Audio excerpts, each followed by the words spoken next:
English interpretation through your kits. You may tune in channel number 1 to Rais.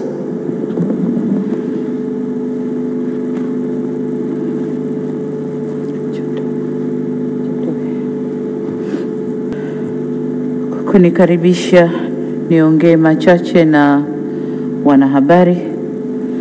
Mheshimiwa Mogwesi Eric Masisi, Rais wa Jamhuri ya Botswana, waheshimiwa mawaziri wa Tanzania na Botswana mliopo, ndugu wanahabari, mabibi na mabwana. Baada ya kumshukuru Mwenyezi Mungu, napenda kwa niaba yangu binafsi na kwa niaba ya serikali na wananchi wa Tanzania kumkaribisha nchini mgeni wetu Mheshimiwa Mogwesi Eric Masisi, Rais wa Jamhuri ya Botswana. Mheshimiwa Rais, karibu sana Tanzania pamoja na ujumbe ulioambatana nao. Ziara yako nchini inatoa fursa ya kukuza uhusiano na urafiki wa kihistoria kati ya mataifa yetu mawili. Kama mnavyofahamu, Tanzania na Botswana ni nchi marafiki na uhusiano wetu ulianza tangu enzi za harakati za ukombozi. Tanzania na Botswana pamoja na Zambia zilikuwa waanzilishi wa nchi za mstari wa mbele, yani frontline states, ambazo zilitoa msaada mkubwa kwa wapigania uhuru wa nchi za kusini mwa Afrika, ambazo zilikuwa ni Afrika Kusini, Angola, Msumbiji, Namibia na Zambia. Botswana ilitumika kama njia kwa wapigania uhuru waliotoroka nchi zao kuja Tanzania na Zambia kupanga mikakati ya ukombozi. Miongoni wa wapigania uhuru tuliowapokea kupitia Botswana ni mzee Nelson Mandela, ambaye alikuja Tanzania kwa ajili ya mikakati hiyo, lakini the safe pathway ilikuwa ni Botswana. Tanzania na Botswana ni miongoni mwa nchi zilizounda Jumuiya ya Maendeleo ya Kusini mwa Afrika, yani Southern African Development Community, SADC ya awali ile mwaka 1980. Hii yote ni uthibitisho kuwa Tanzania na Botswana ni nchi zenye uhusiano wa muda mrefu. Hivyo basi, kama nilivyosema, ziara hii inatupa fursa ya kukuza zaidi uhusiano na ushirikiano wetu.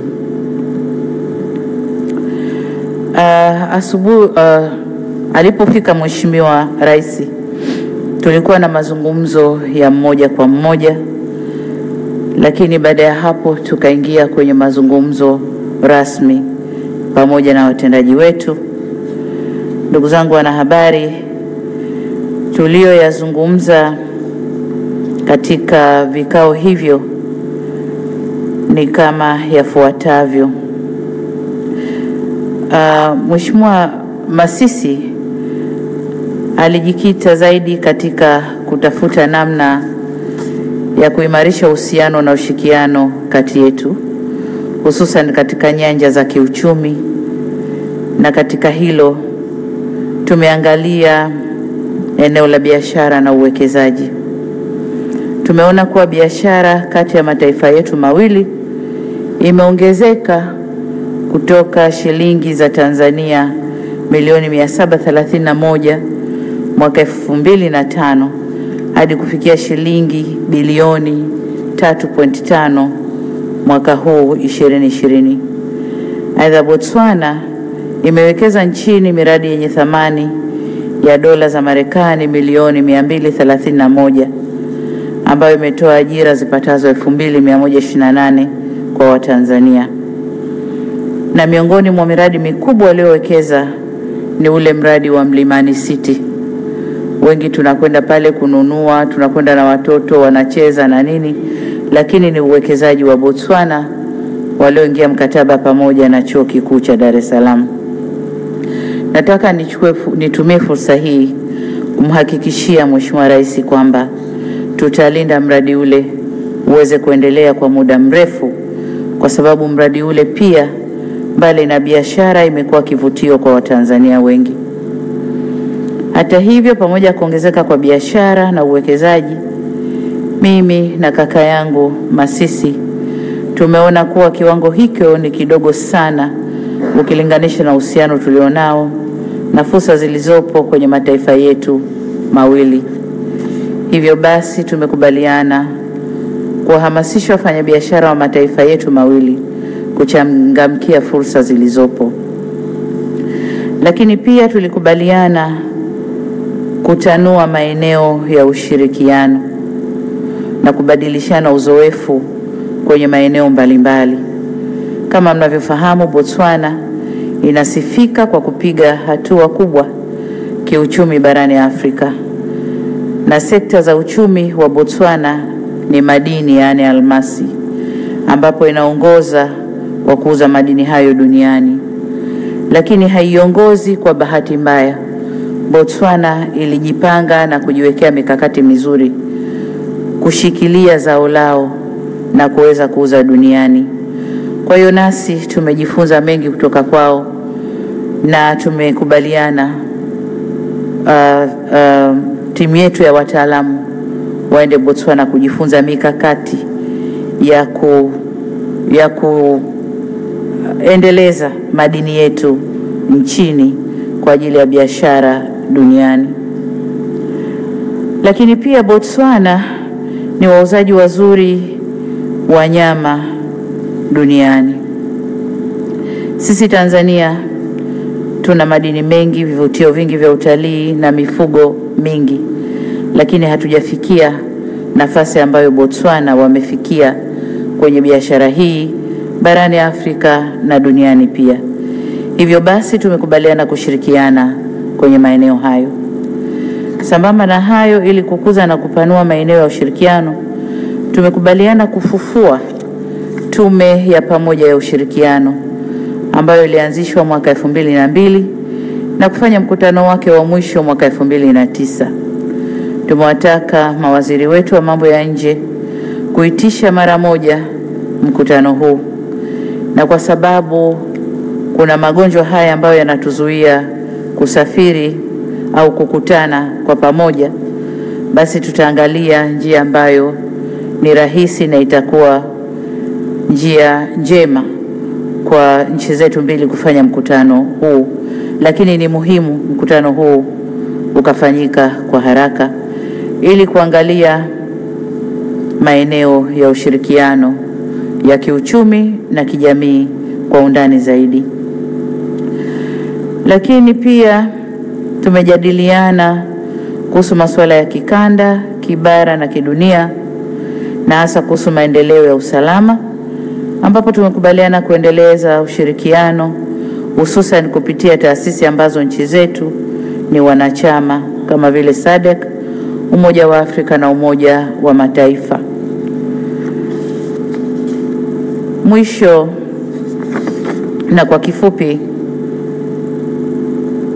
hayo ndiyo tuliojadiliana na kakaangu Masisi, na nataka kuitumia fursa hii kurudia tena kumshukuru kwa kuja kutembelea Tanzania, na kwamba kutembelea kwake na tuliompangia kufanya kumempahamu naye anialike mimi kwenda kwake, na nimepokea mwaliko huo wa kutembelea Botswana. Nimemwahidi kwamba nitatembelea wakati utakaporuhusu, lakini nimemhakikishia kwamba nitatembelea Botswana. Mwisho kabisa, napenda kutumia fursa hii kuhakikisha au kumhakikishia tena kuwa Tanzania itaendelea kushirikiana na nchi yako Botswana katika nyanja zote tulizokubaliana. Niwahimize tu wataalamu wetu kuhakikisha kuwa yale yote ambayo leo tumekubaliana basi yatekelezwe kwa haraka sana. Asanteni kwa kunisikiliza. Mheshimiwa Rais, karibu sana uongee na wanahabari. Karibu sana. Asante sana Mheshimiwa Samia Suluhu Hassan, Rais wa Jamhuri ya Muungano wa Tanzania. Naomba sasa nimkaribishe Mheshimiwa Mokezi Elik Masisi kwa ajili ya kutoa hotuba. Reali Amokhela Kapula. No, thank you very much. Asante sana. Tuka pamoja. We are together. It will get better. Your Excellency, Madam President, Mheshimiwa Rais, distinguished ministers, waheshimiwa mawaziri, and senior government officials, members of the fourth estate, watendaji wakuu wa serikali kutoka nchi zote mbili. It gives me enormous pleasure to be in Tanzania as a visitor to you, Madam President, and the people of Tanzania. Ninayo furaha kubwa sana kuwepo hapa Tanzania kama mgeni nikifanya ziara hapa nchini kukutembelea wewe na kuwatembelea wa Tanzania. We arrived this morning following on the delegation that preceded us, led by the Minister of International Affairs. Tuliwasili asubuhi hii, lakini tulitanguliwa na timu ambayo ilitanguliwa ikiongozwa na Mheshimiwa Waziri wa Mambo ya Nje.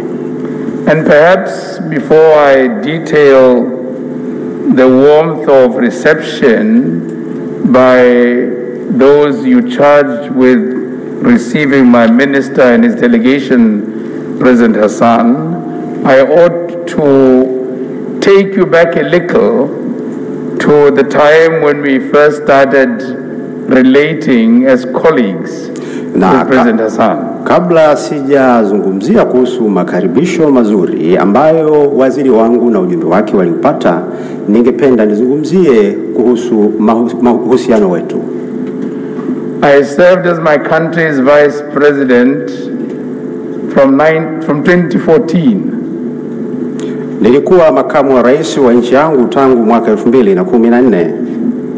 And in a short space of time, the current President Hassan served as the Vice President of Tanzania from 2015.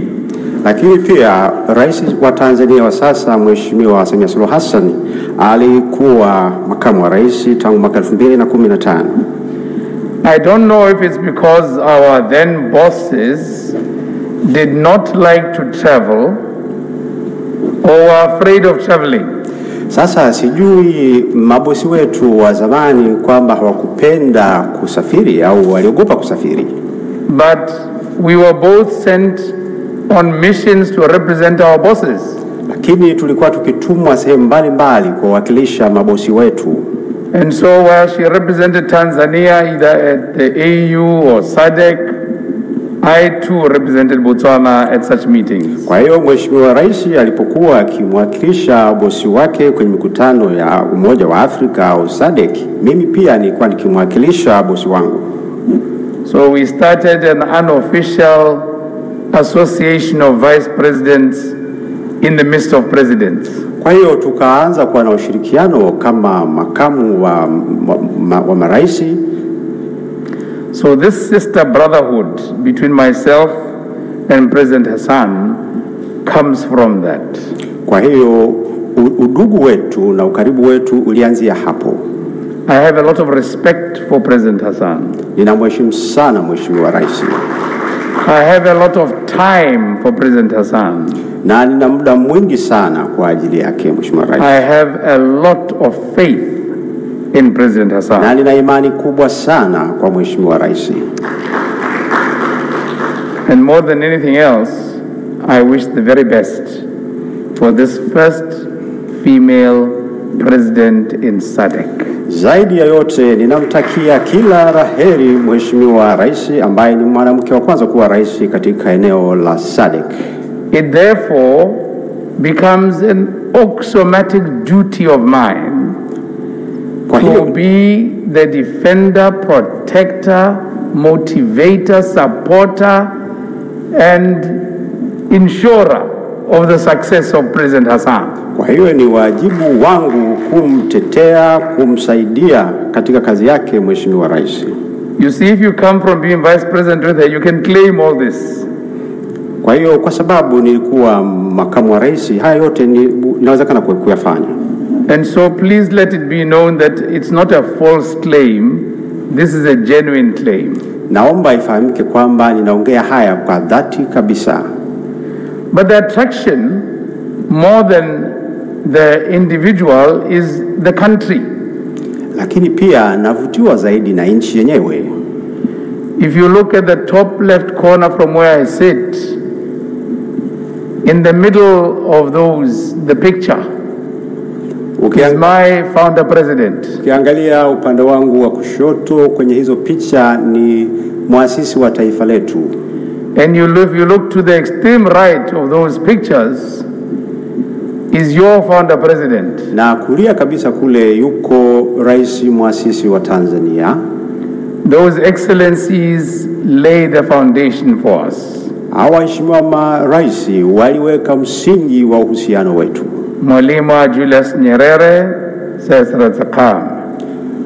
Hawa walikuwa ni Mwalimu Julius Kambarage Nyerere na Mheshimiwa Kama. Botswana was not only a safe passage for those seeking to liberate their countries. Botswana haikuwa tu eneo salama la kupita kwa hao waliokuwa wakitafuta kuzikomboa nchi zao. Botswana, I have made the statement and I will continue to make it, was an active participant in the liberation struggle of Southern Africa. Nimesema na nitarejea tena kusema kwamba Botswana ilikuwa ni sehemu katika mapambano ya ukombozi kusini mwa Afrika. I say this with evidence, even if you went to talk to them and ask them, those who are living. Ninazungumza haya kutokana na ushahidi. Hata ukienda kuwauliza wale ambao wako hai wanajua historia ya ukombozi wanaweza kuyasema. There's hardly a political leader in the countries that were under white minority oppression that did not abode in Botswana, that did not find food, safety, homage, refuge in Botswana, that did not find comfort and support in Botswana. Kuna viongozi wachache sana ambao wanaweza hakuna viongozi ambao wanaweza kusema kwamba wakati wa harakati za ukombozi hawakupata kwenda Botswana na kupata chakula, malazi na kusaidiwa katika mapambano. Starting, as President Hassan said, with His Excellency former President Nelson Mandela. Tukianza na Mheshimiwa Rais wa Afrika Kusini Nelson Mandela. Oliver Tambo. Lakini pia Oliver Tambo. Hifikepunye Pohamba. President Gengop. Na Rais Gengop. Robert Gabriel Mugabe. Lakini pia Robert Gabriel Mugabe. President Mnangagwa. Mheshimiwa Mnangagwa. President Samora Machel. Lakini pia Rais Samora Machel. President Chisano. Rais Chisano. And many others. They all passed through, lived in, strategized, and sadly, some passed away in Botswana, such as the late Thabo Mbeki's brother. Na wote hao walipita Botswana, waliishi huko na wakafanya mikakati yao huko, mikakati ya ukombozi, lakini kwa bahati mbaya baadhi yao pia walifariki kwa Botswana kama vile kaka yake na Mheshimiwa Mbeki. So we are not just a safe passage, we have a rightful claim to being a former liberation movement and country that did not bear arms. Kwa hiyo Botswana haikuwa tu nchi ya kupita, lakini nchi iliyoshiriki kamilifu kabisa katika harakati za ukombozi. We bore our land, we bore our emotional intelligence, and we bore our political support. Tulisaidia katika mapambano, lakini pia tulisaidia kisiasa, na pia tulisaidia katika mikakati mbalimbali ya ukombozi. although we denied it at the time because there was this giant bully next to us. Ingawa ilikuwa ni ngumu wakati ule kwa sababu kulikuwa na wale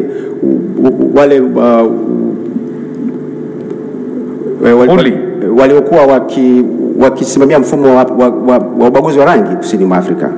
Yes, but Madam President, it is that history from which we come in our programmatic interactions, in our economic and socio-political interactions. Kwa hiyo tunapoendelea na ushirikiano wetu katika kupanga mikakati ya kiuchumi na ushirikiano wa kisiasa, tunatoka kwenye historia hiyo.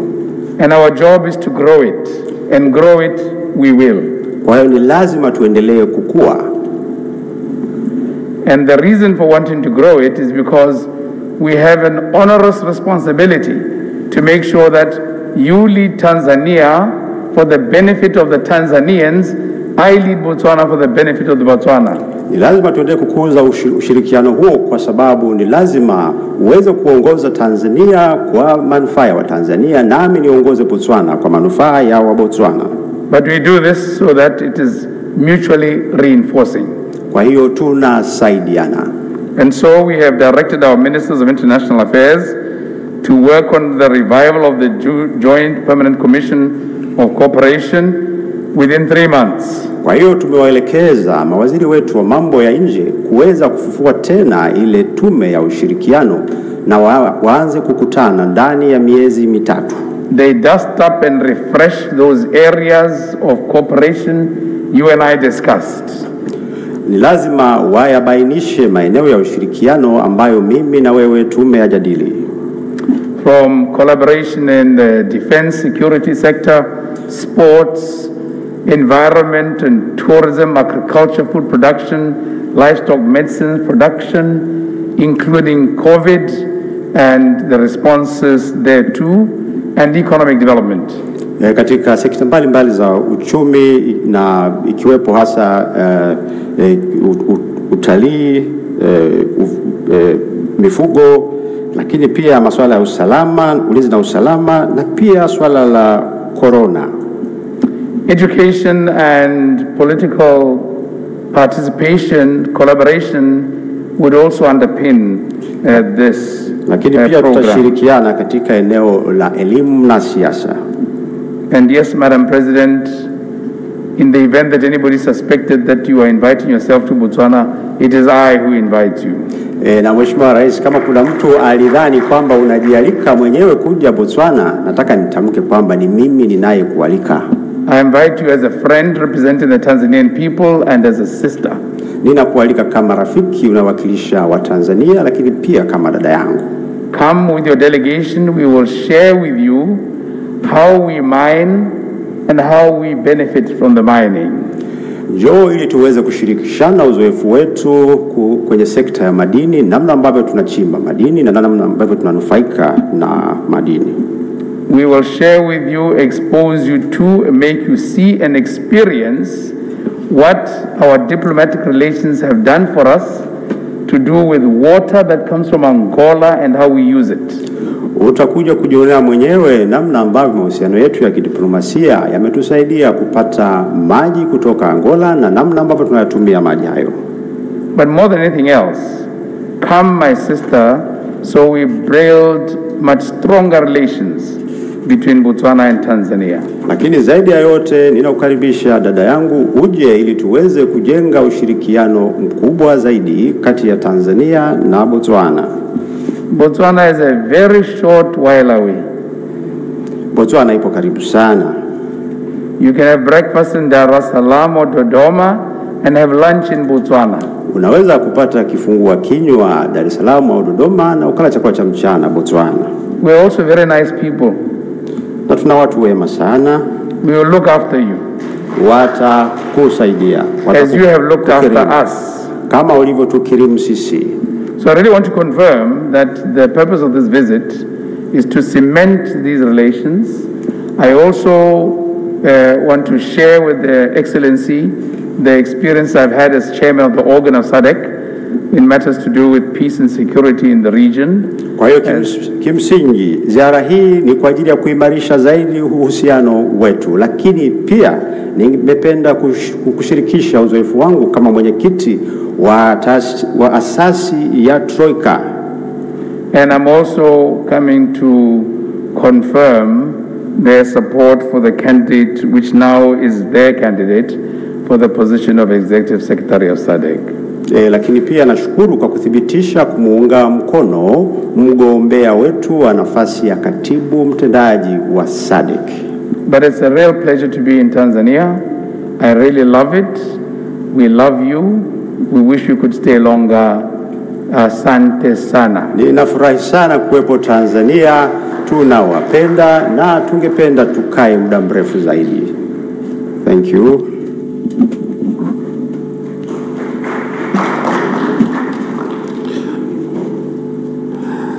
Kialeboka, Mr. President, thank you very much for your speech. Asante sana, nimepiga Kiswana sasa. Mheshimiwa Rais, kinachofuata sasa ni utiaji saini wa tamko la pamoja, na naomba sasa niwakaribishe ile sehemu tulipobadilishana zawadi kwa ajili ya zoezi hilo. Karibu sana ndugu viongozi. Baada ya hapo sasa tunaweza tukaongozana kwenda kushuhudia tukio hilo, wakati waheshimiwa marais wakishuhudia mawaziri wa mambo ya nje wakitia saini katika tamko hilo. Foreign affairs, they will be there signing.